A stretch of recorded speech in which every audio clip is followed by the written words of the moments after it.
ਲਹਿੰਦੇ ਪੰਜਾਬ ਤੋਂ ਹੈਦਰ ਅਲੀ ਸਾਹਿਰ ਜੀ ਕਹਿੰਦੇ ਨੇ ਕਿ ਤੇਰੇ ਦੁੱਖ ਨੂੰ ਜੜ ਤੋਂ ਪੁੱਟਣ ਲੱਗਾ ਸੀ।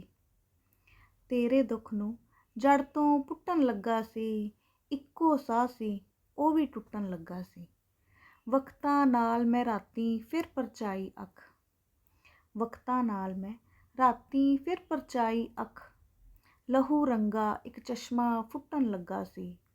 ਇੰਨਾ ਲੰਬਾ ਪੈਂਡਾ ਕਰਕੇ ਆਪੜਿਆ ਤੇ, ਇੰਨਾ ਲੰਬਾ ਪੈਂਡਾ ਕਰਕੇ ਆਪੜਿਆ ਤੇ ਇੱਕ ਡੋਲਾ ਬੂਹੇ ਤੋਂ ਉੱਠਣ ਲੱਗਾ ਸੀ।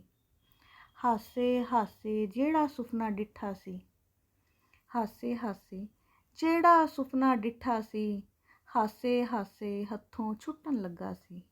ਚਾਰ ਚੁਫੇਰੇ ਗੈਰਤ ਫੂੜੀ ਮੱਲੀ ਸੀ, ਚਾਰ ਚੁਫੇਰੇ ਗੈਰਤ ਫੂੜੀ ਮੱਲੀ ਸੀ।